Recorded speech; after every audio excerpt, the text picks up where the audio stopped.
I learned to disappear long before I ever stepped into the Blood Palace. No one taught me. You learn it the same way you learn to flinch, by watching what happens to the people who don't. In this kingdom, attention was a blade. If a noble glanced your way for too long, you were reassigned. If a guard remembered your name, you were transferred. If the palace itself started to notice you, you didn't last. So I became quiet, useful, forgettable. I kept my eyes on the floor, my mouth shut, and my existence folded small enough to fit between shadows. The Blood Palace made that easy. It was built from black stone that ate sound and swallowed torchlight. Even the air felt heavy there, like it carried old secrets in its lungs. The corridors were narrow, the ceilings too high, and the silence so thick that sometimes I swore the walls could hear my thoughts. For 3 years I survived by mastering the routes no one watched. Service stairs, laundry tunnels, the hidden passages behind the tapestries where servants whispered prayers and never said the king's name out loud. King Reyes, the blood vampire king. I had seen him only once from a distance, an outline of pale perfection on an obsidian throne, eyes like freshly spilled wine. His presence had filled the room like winter flooding through an open door. People bowed lower when he passed. Even vampires, highborn, arrogant, ancient, bowed like they feared the air around him. Servants didn't look at him. Servants didn't speak to him. Servants who were noticed did not remain servants. That was what I told myself the night everything broke. It started like any other shift, cold corridors, heavy trays, quiet instructions. East service corridor, the steward hissed. To the throne room, immediately. He pushed a silver tray into my hands. It was heavier than normal. On it sat 2 crystal goblets filled with dark wine, a sealed letter stamped with royal wax, and a vial of blood tonic so black it didn't reflect the torchlight. Everything on that tray belonged to one being, the king. My stomach tightened. The throne room deliveries were usually handled by vampire attendants, not human staff. Humans carried laundry. Humans scrubbed stones. Humans did not walk into the center of power carrying the king's blood. But I didn't argue. Arguing was a form of being seen. I kept my shoulders low and moved fast. The closer I got to the throne room, the colder the air became. Not winter cold. Not normal. This was a cold that felt alive, like it pressed against my skin with intention. When I reached the end of the corridor, I slowed without meaning to. The throne room doors were open. Wide open. That never happened unless the king wanted witnesses. Servants weren't meant to cross that threshold when the doors were open. It was a silent rule as old as fear. I should have set the tray down and backed away. I should have. Instead, something made me step forward. Maybe it was the steward's order. Maybe it was the strange pull I felt in my ribs, or maybe it was the quiet, dangerous curiosity that had been building in me for years, the one I smothered every day just to survive. The throne room swallowed me. Torches lined the walls, their flames low and restless. Pillars rose into darkness like black trees. At the far end, the obsidian throne waited, sharp-edged, severe, more weapon than seat. And on it sat King Reyes. He was so still that my first thought was that he wasn't real. His posture was relaxed, one arm draped against the stone, his head tipped slightly as if he were asleep. His eyes appeared closed. His face was calm and beautiful, in the terrifying way statues are beautiful. He looked dead, but I knew better. I took one step, then another. The doors behind me began to close, slowly, deliberately. The sound of stone grinding against stone echoed like thunder in the silence. My heart kicked hard against my ribs. The moment the doors sealed, his eyes opened, red, not glowing, not blazing, watching. The force of his gaze hit me like a fist to the chest. My lungs forgot how to work. My hands tightened on the tray so hard my fingers ached. I tried to bow. My knees locked. My body refused to obey me, as if the floor itself had claimed me. He stood, not with haste, not with drama, with wrongness, like the world had skipped a frame.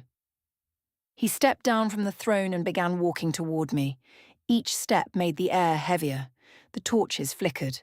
The shadows twisted like they wanted to crawl away. I couldn't move.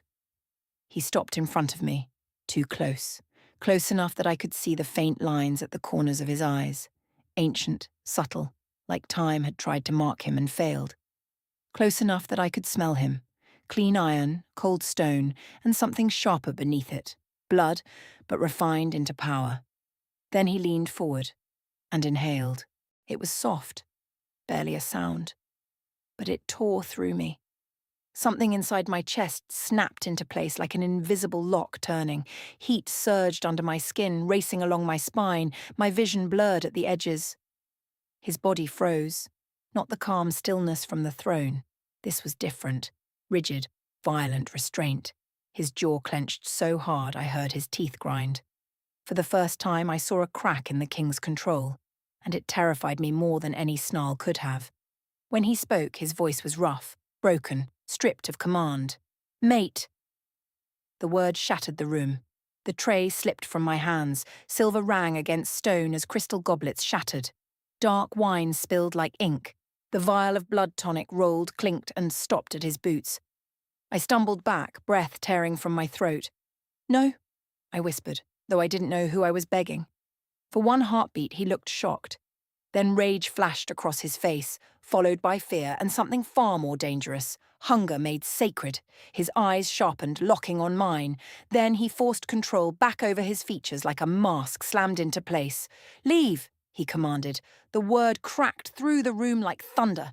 I didn't wait. I turned and ran. My feet slammed against the stone as I fled the throne room, skirts tangling, breath ripping, heart pounding so violently it hurt.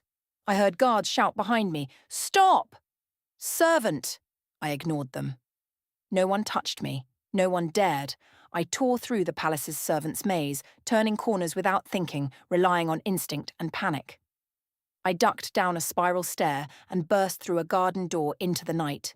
Moonlight washed the grounds in silver. I ran until my lungs burned and my legs shook, until thorns tore at my ankles and my dress ripped on hedges. I climbed the outer wall with scraped hands and fell hard on the other side, then forced myself upright and sprinted into the forest. The trees swallowed me. I tripped over a hidden root and crashed to the ground, the breath knocked from my lungs. I pushed up and froze. A massive shape stood between the trees ahead. A wolf, not a normal one. Too large, too intelligent.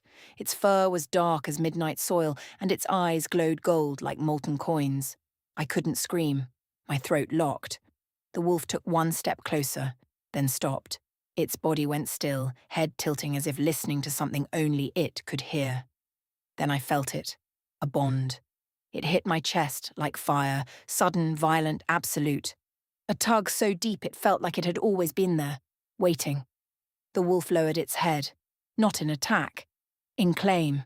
Behind me the forest fell silent. Cold slid between the trees like a blade. King Rays entered the woods. 2 predators had found me, and I understood with terrifying clarity that only one of them would ever let me run. I didn't breathe when the wolf stood in front of me. My lungs burned, my ribs ached from the fall, but my body refused to move, as if the night itself had wrapped its hands around me and whispered, "Stay." The wolf was enormous, taller than my waist, even on all fours, shoulders built like a living wall. Its fur was thick and dark, the kind of darkness that made moonlight look pale. Its gold eyes fixed on me with a focus that felt personal. I should have been terrified. Instead, something warm settled into my bones. Not heat, not fire. A steady presence that pressed against my panic and held it back, like a hand bracing my shaking shoulders.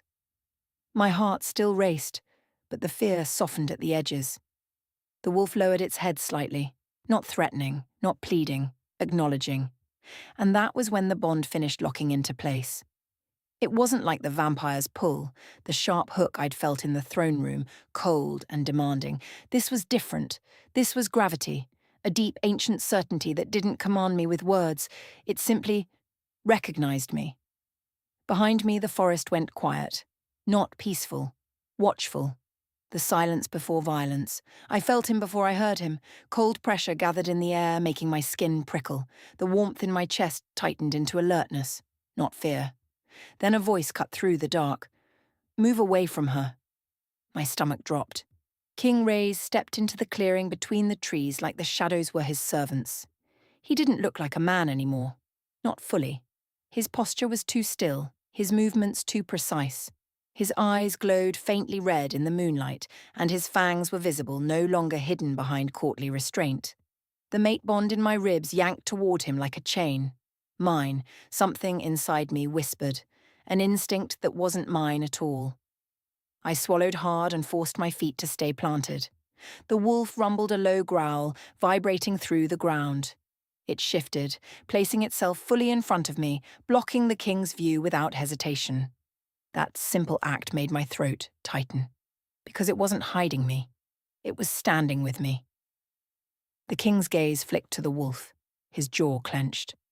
Anger flashed across his perfect face. "She belongs to me," he said, voice controlled but strained like a blade held too tightly. The wolf snarled, teeth flashing white. "No," I said, before I could stop myself. The word fell into the clearing like a stone. Both predators froze. The king's eyes locked onto me, the wolf's ears angled back, attentive. "I don't belong to anyone," I said, voice shaking but rising stronger. "Not like that." For a heartbeat, the king's expression broke, just a crack.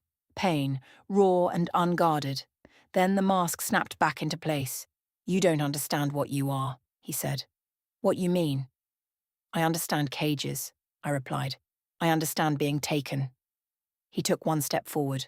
The wolf moved instantly, growl deepening into a warning that made the trees tremble. The king stopped, barely. "This is not your territory," he said coldly. The wolf didn't answer with words. It didn't need to. The bond flared. Heat poured through my chest, and images slammed into my mind. Forest paths under moonlight, a den carved into stone, a pack's circle, safety, loyalty, blood spilled for protection rather than possession. The wolf wasn't guarding me out of random instinct. It had claimed me, and it would not release me. The king sensed it. I saw it in the way his eyes widened by a fraction, the way his breath, unnatural as it was, grew harsher. "You imprinted," he said, disbelief sharp as broken glass. The wolf's snarl rose louder, a challenge without words. My knees wobbled as the bond settled deeper. It felt permanent, heavy, not cruel, not forcing, but absolute.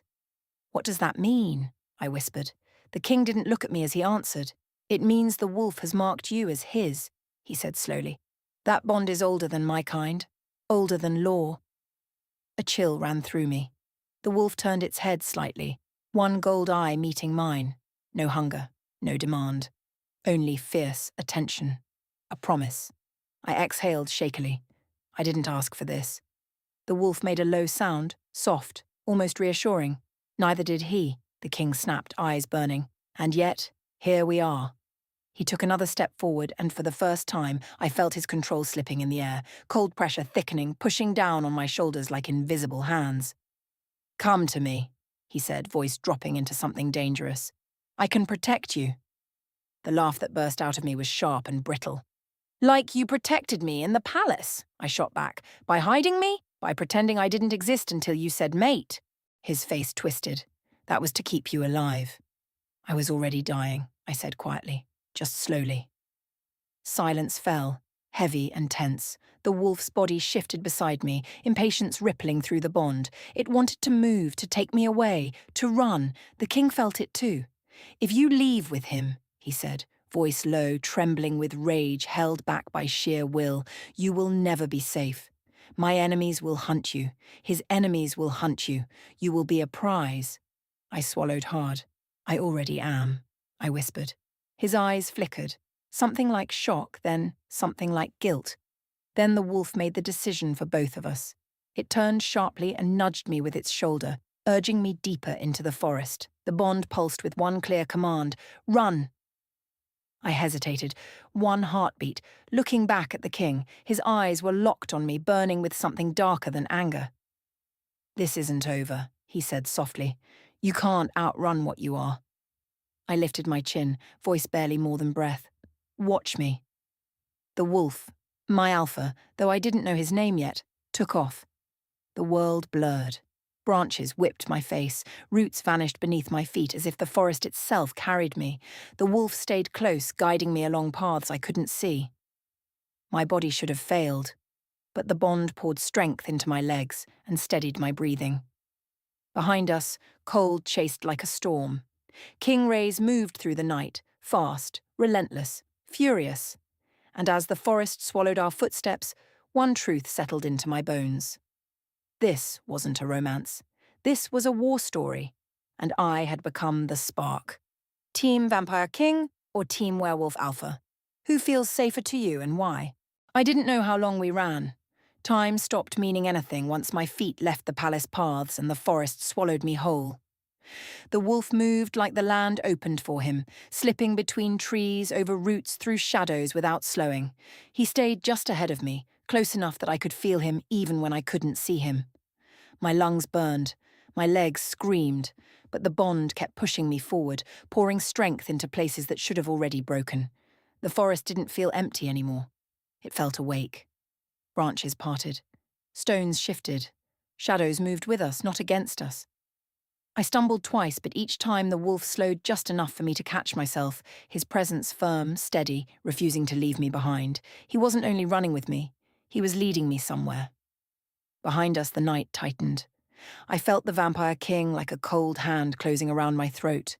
Leaves trembled where he passed. Animals fled. Even the air tasted sharper. The wolf's muscles tensed beneath his fur, and the warmth in my chest hardened into readiness. "He's still coming," I gasped, though I didn't know how I knew. The wolf didn't slow. A low sound rumbled in his chest. Irritation, not fear. Through the bond, I felt a calm thought brush my mind. Let him. That confidence startled me. Not because it was reckless, because it was certain. The wolf wasn't fleeing because he feared the Vampire King. He was choosing the ground where the fight would happen. The trees grew thicker. The air turned damp and cold. The ground dipped, then rose sharply. I smelled moss, old stone, and something faint beneath it. Old blood, like history embedded in the soil. The wolf slowed suddenly. I almost collided with him. He stopped at the edge of a clearing and lowered his body, alert. I followed his gaze. Stone jutted from the earth ahead. Broken walls half buried under vines and roots. Ruins, ancient, jagged, abandoned. A place where something once stood strong enough to leave bones behind even after centuries. "What is this?" I whispered, chest heaving. The bond tightened, and images slid into my mind, not words but feelings. Neutral ground, old treaties, a place where vampire law thinned and pack law strengthened, a place where kings could bleed. Before I could ask more, the forest behind us exploded with movement. Cold slammed into the clearing like a door blown open. King Ray's arrived. He stepped into the ruins like he owned them, his presence bending the air. His eyes found me instantly, relief and fury twisting together until my stomach flipped. He looked different now, less polished, more exposed. The calm mask from the throne room was gone, stripped away by the hunt. "Enough," he said, voice carrying through broken stone. "This ends now." The wolf moved in front of me without hesitation, fur rising along his spine. The bond flared hot, and I felt his readiness sink into me like a second heartbeat. He wasn't afraid. He was waiting. "You should not have followed us," I said, though my voice shook. The king's gaze flicked to me, then back to the wolf. "You don't understand what you've bound yourself to," he said. "He will ruin you." The wolf snarled, and the sound echoed off the ruins like thunder. "And you wouldn't?" I shot back. "You were ready to cage me the moment you decided I mattered." His jaw tightened. "I was trying to protect you." "By deciding for me," I said, "by claiming me without asking." The king took a step forward. The wolf lunged. It was so fast I barely saw it. One moment he was still, the next he was a blur of muscle and teeth, slamming into the king with a force that cracked stone beneath them. The impact rang through the clearing. They moved like living weapons, too fast to track, tearing through the ruins. Stone shattered. Trees splintered. The air vibrated with snarls and the scrape of claws. I felt it all. Every strike. Every twist of rage. Every burst of restraint. The bond pulled me into the wolf's instincts, the taste of blood in the air, the thrill of battle, the unbreakable certainty that I was worth defending. King Rays slammed the wolf into a broken wall, stone exploding outward. He pinned him there, fangs bared, eyes blazing red. "She is mine," he growled. "You will release her."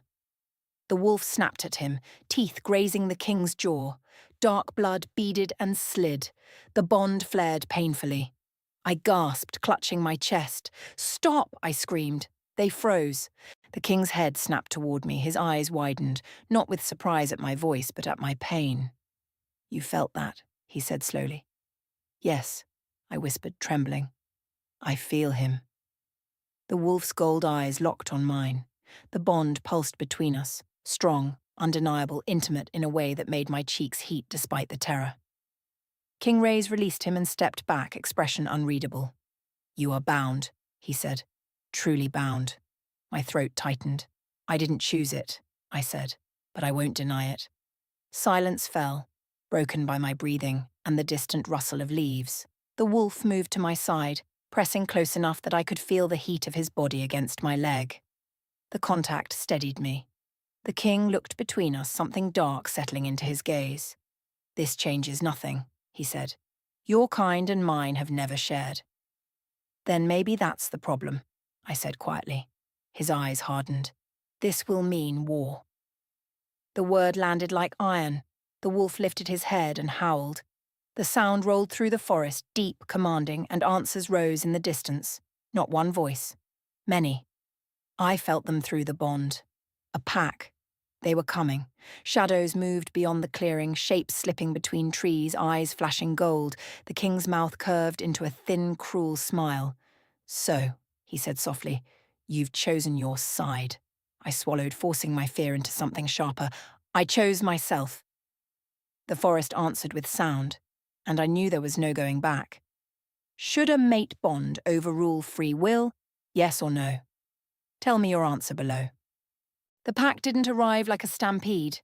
It arrived like night itself deciding to have teeth. Wolves stepped out of the shadows one by one, silent as falling leaves, forming a loose circle around the ruins. Their bodies were huge, built for violence, but their eyes weren't wild. They were intelligent, watching, judging. Some had fur dark as pitch, others were pale, almost silver, catching what little moonlight filtered through the trees. Every one of them looked at me like I was a question with a dangerous answer. The wolf at my side, my wolf, lifted his head and let out another low growl, not at them, but to them, a signal. The bond tightened, and I finally understood what I'd been too shocked to name. He wasn't just a wolf, he was their alpha. I felt it in the way their bodies angled, in the way their ears flicked toward him, in the way the circle held without closing. He was the center, and somehow, so was I. A larger wolf stepped forward, female, older, her fur silvered and scarred. Her gaze was sharp enough to cut. She looked past me to the vampire king, then back to my alpha, then finally, directly at me.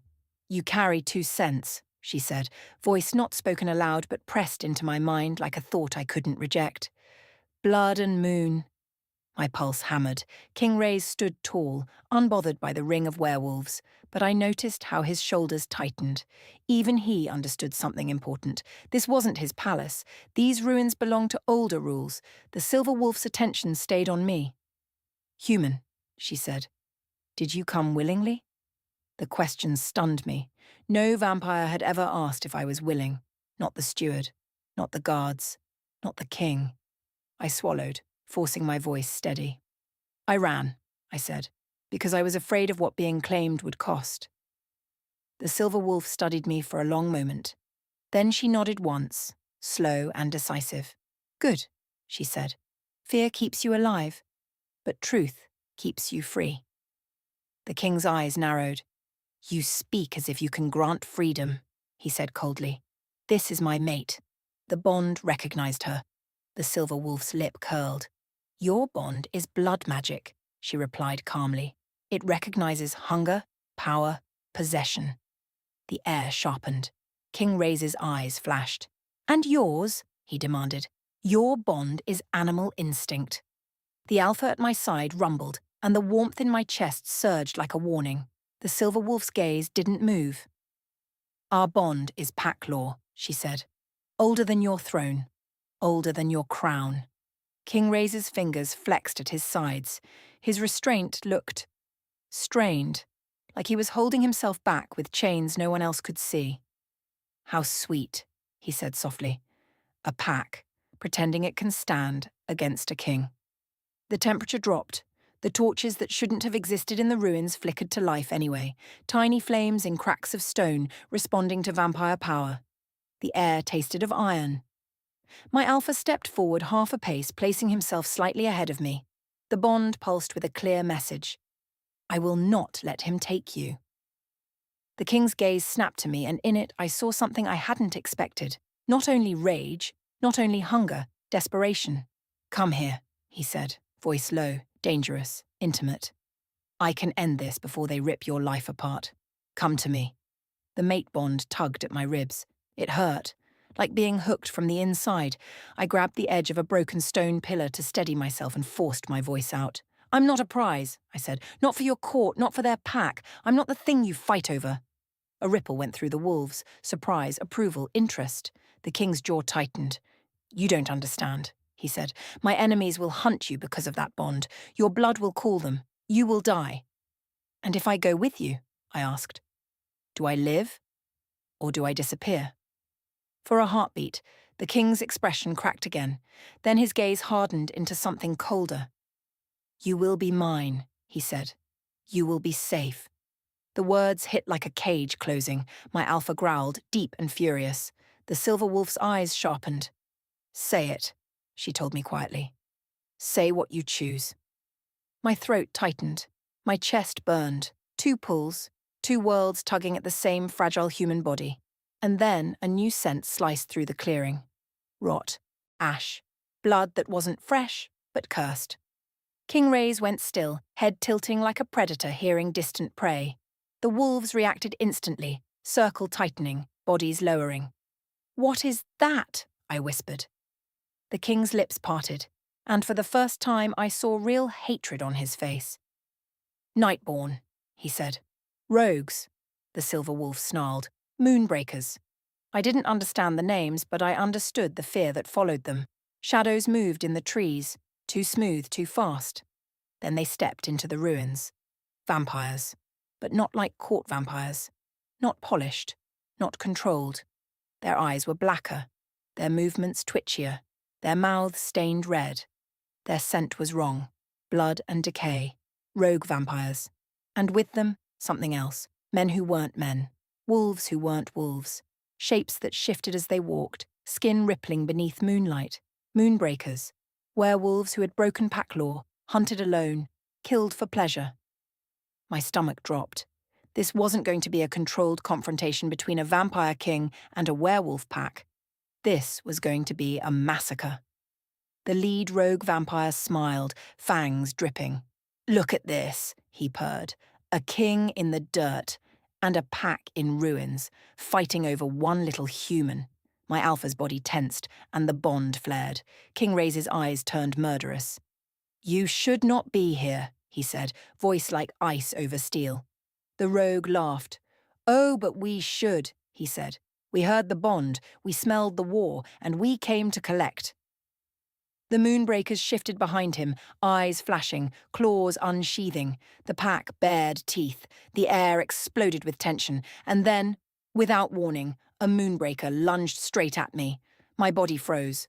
But my alpha didn't. He slammed into the attacker, teeth tearing, claws ripping, blood sprayed across stone. At the same time, King Ray's blurred. A streak of cold speed, ripping into the rogue vampire's throat. The ruins erupted into chaos. Vampires versus werewolves, fangs versus claws, blood versus moon. I backed toward the pillar, shaking, trying not to be crushed beneath bodies moving too fast to follow. I felt everything through the bond, my alpha's fury, the pack's unity, their instinct to protect me as the center of the circle. And then I felt something else. The mate bond. King Ray's power pulsed in my ribs every time he struck, every time he tore through another rogue like a storm in human skin. Two forces, both defending me, both claiming the right to. A rogue vampire broke through the circle and grabbed my wrist. Cold fingers, iron grip. "Pretty," he hissed. "The king's toy." I screamed and slammed my knee upward, but he didn't flinch. Then a blur of darkness hit him from the side. King Ray's. He tore the rogue away, snapping his neck with a single twist. The vampire's body fell. King Ray's turned toward me, eyes blazing red. "Stay behind me," he ordered. My alpha snarled and shoved his shoulder between us, pulling me back with his body like a shield. The bond flared hotter, almost painful. Mine. 2 voices, 2 bonds, 1 human body. The war around us intensified. Wolves fell, rogues hissed and died, moonbreakers tore into pack members with brutal strength. The silver wolf leader, Mara, I finally realized from the way the others responded, ripped a moonbreaker's throat open with her teeth, blood steaming in moonlight. My alpha fought like a force of nature. And King Ray's? King Ray's went feral. The word I'd heard whispered in palace corners, feral, suddenly became real. His control shattered, and what stepped out of him was ancient hunger wrapped in royal rage. He moved faster, struck harder. His eyes glowed like fresh blood. He wasn't fighting to win. He was fighting because something tried to take what he had marked. And that terrified me. Because if he won, what would stop him from turning that feral hunger on me? The battle broke the ruins. Stone collapsed, trees split, blood soaked the earth. And in the center of it all, I realized something horrifying. Both sides would die for me, but would either let me live as myself. Comment bait. If you had to choose in this moment, Vampire King or Werewolf Alpha, who would you run to? The fight didn't feel like minutes. It felt like a single endless heartbeat, mine, stretched thin across the ruins while immortals tore each other apart. I pressed my back to broken stone and tried not to be a target. My hands shook so badly I could barely keep them curled into fists. Blood slicked the ground. The air stank of iron and wet earth and the sharp electric scent of magic. A moonbreaker crashed into a pillar near me, snarling, half-shifted, muscles bulging beneath torn skin. He swung a clawed hand toward my face. I ducked. Stone exploded where I'd been. My alpha hit him from behind, teeth sinking into his shoulder. The moonbreaker screamed, human and wolf at the same time. They rolled across the ground in a blur of fur and blood. I tried to move, to run, but my legs felt like they were full of lead. Then cold wrapped my waist. King Ray's. He pulled me behind him with one swift motion, pressing me against his back like he was building a wall out of his body. "Stay," he said, one word, sharp as a command. The mate bond yanked in my ribs, responding like a trained beast. For a horrifying moment, my body wanted to obey him without question. I bit the inside of my cheek until I tasted blood. No, not again. Not ever again. I shoved his arm away and stumbled sideways, forcing space between us. His head snapped toward me, eyes blazing. I saw the feral in him still, rage and possession shaking at the edge of his restraint, and then I saw something else. Fear. Not fear for himself, fear that I would be taken. Because he wasn't only angry that rogues wanted to hurt me, he was terrified that he might lose me. That was the problem, both of them were. My alpha, Ash, I finally heard his name through the bond like a truth settling into place, was bleeding along his flank, dark fur matted with red. But he kept himself between me and danger, body angled toward every threat like he was built for nothing else. King Ray's coat was torn, blood stained his hands, rogue blood, moonbreaker blood, maybe even his own. Yet he moved like pain didn't exist. 2 monsters, 2 protectors, and me in the middle, shaking, human, unwilling to die because ancient laws demanded a prize. The battle shifted. A scream tore through the clearing, high and sharp. Mara. The silver leader stumbled as a moonbreaker's claws raked across her ribs. She didn't fall, but her knees buckled. The pack surged toward her, snarling. At the same time, more rogues stepped out of the trees, drawn by the scent of blood and the promise of chaos. King Ray's hissed, a sound like a blade leaving a sheath. "More," he said, voice dark. Ash's growl deepened. Through the bond, I felt his thought like a pulse. They'll keep coming. Because the rumor was already alive. Vampires versus werewolves, a blood king in the forest, a pack circling a human who carried 2 bonds. The algorithm of fate didn't need witnesses. Magic carried stories faster than mouths. And stories attracted predators. I realized then that surviving tonight wasn't the real problem. The real problem was what came after. If I stayed with Ash, the vampires would attack pack lands for daring to claim the king's mate. If I went with King Ray's, The wolves would hunt the palace for stealing what the Alpha had imprinted. Either way, war. And if war happened, humans would die first. Because humans were always collateral. Always the quiet bodies under the loud crowns. A moonbreaker broke through the wolves and sprinted straight at me, eyes wild. "Give her to us," he snarled. "We'll end the bonds. We'll end the kings. We'll end the pacts. All of it. Done." My stomach turned. He wanted to end the world for me. Not because I mattered, but because I was leverage. The moonbreaker leapt. I raised my arms out of instinct, and something inside me answered. Not the mate bond, not the imprint bond. Something deeper. A pressure in my chest, steady and bright, like a thread of light hidden under fear. It snapped outward. The air popped. The moonbreaker hit an invisible wall and slammed backward like he'd been thrown, skidding across stone. Silence flashed across the battlefield for half a heartbeat. Ash froze, gold eyes wide. King Ray's went utterly still, staring at me like he'd never seen a human before. Mara's head lifted, blood on her mouth, gaze sharp. "What did you do?" she demanded, mind voice, not sound. I stared at my hands. They were shaking, but the light in my chest was real. I don't know," I whispered. Another rogue vampire lunged toward me. The light flared again. He stopped midair, suspended, then crashed down as if his bones had turned to water. The battle faltered. Not because the predators became kind, but because they became uncertain. Uncertainty is the only thing that makes monsters hesitate. King Ray's took one slow step toward me. His voice was softer when he spoke, almost reverent. "You're not just a human," I laughed, one breath of disbelief and grief.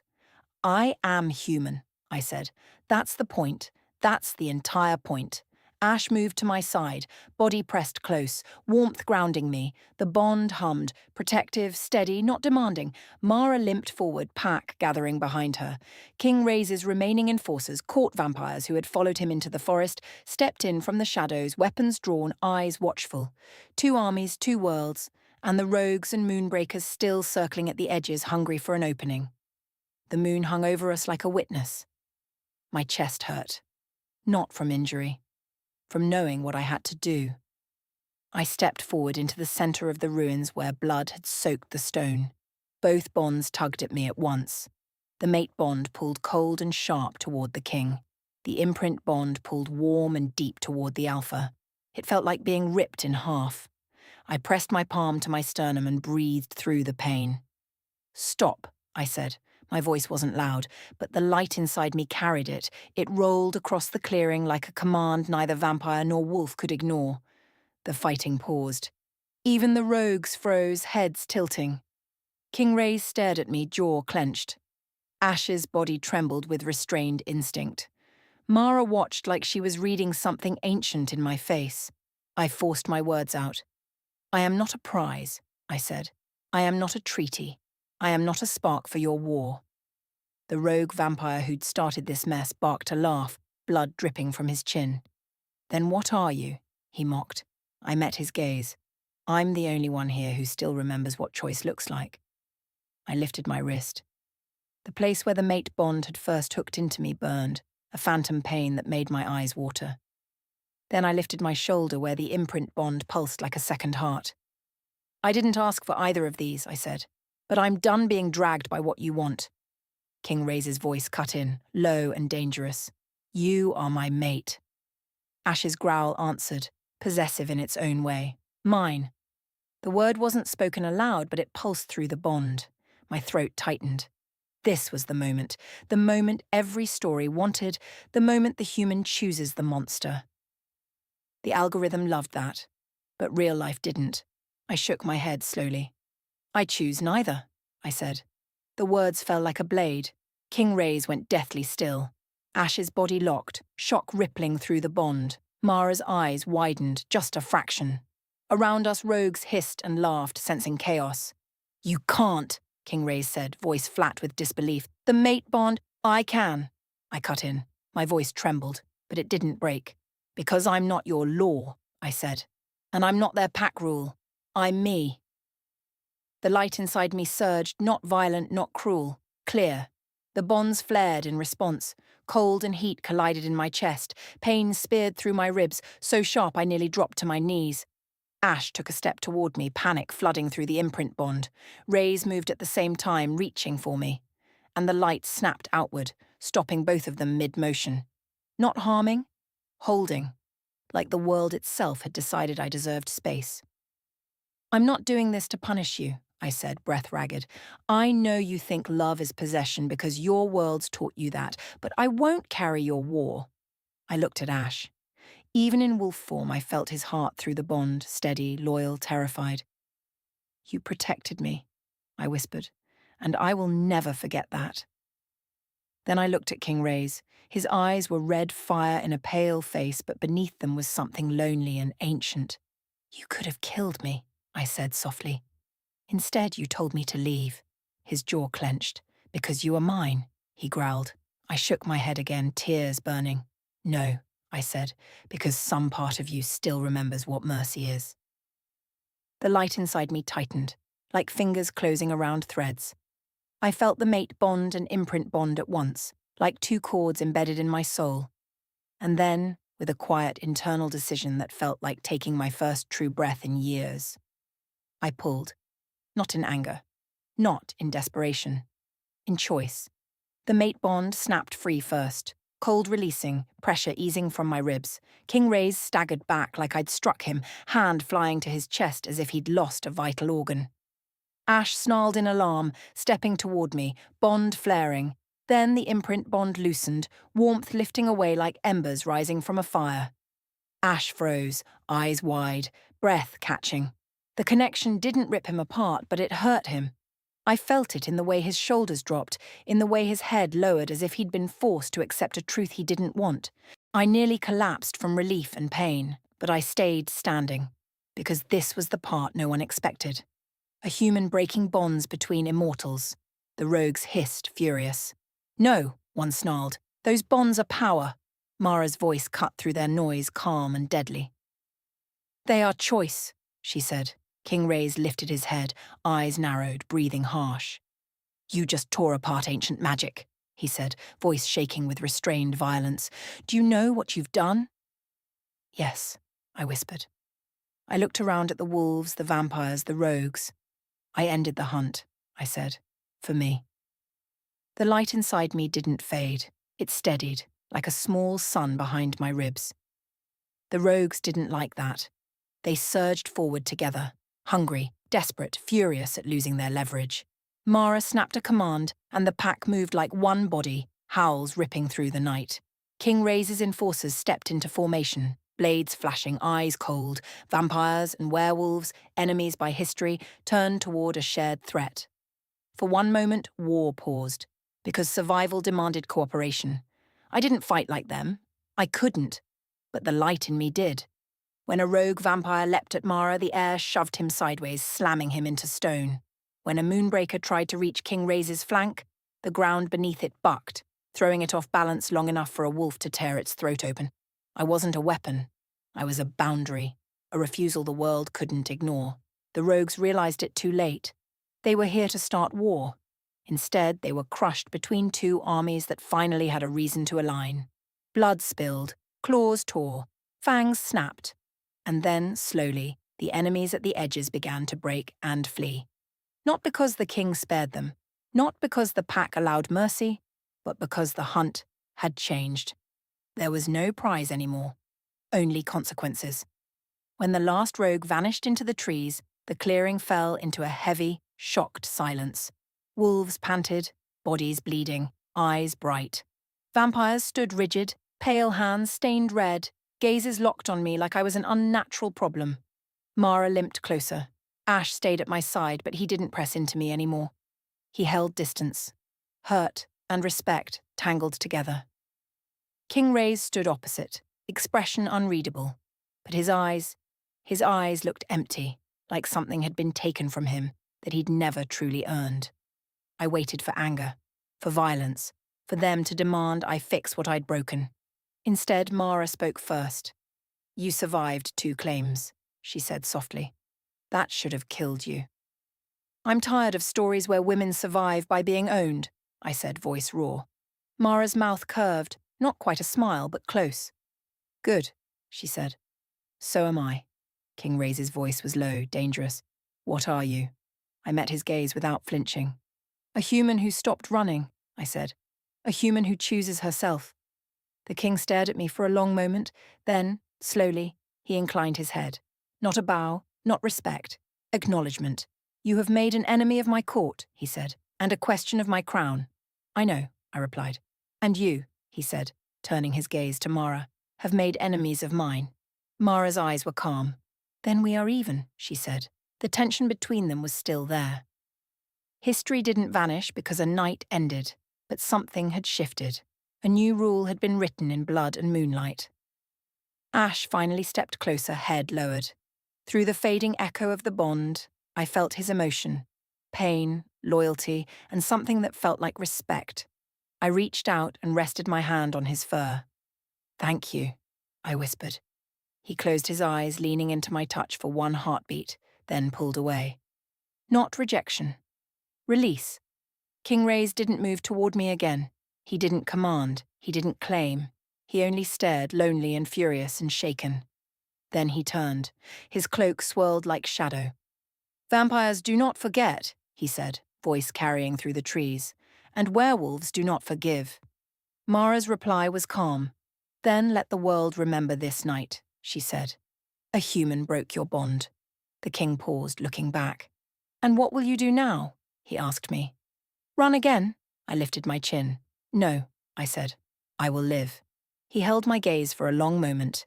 Then he vanished into the forest with his enforcers, cold, withdrawing like a storm passing over water. The pack remained. Ash remained. At a distance. Mara watched me closely. You can't go back to the human town, she said. Not now. I know, I said, voice quiet. Every world will be looking. Mara nodded. Then you come with us, she said. Not as property, not as mate, as guest. I let out a laugh. We left the ruins at dawn, not as a couple, not as a fairy tale, as survivors walking through a world that would rather rewrite me into a prize than accept me as a person. And for the first time since the palace, my chest felt quiet, whole.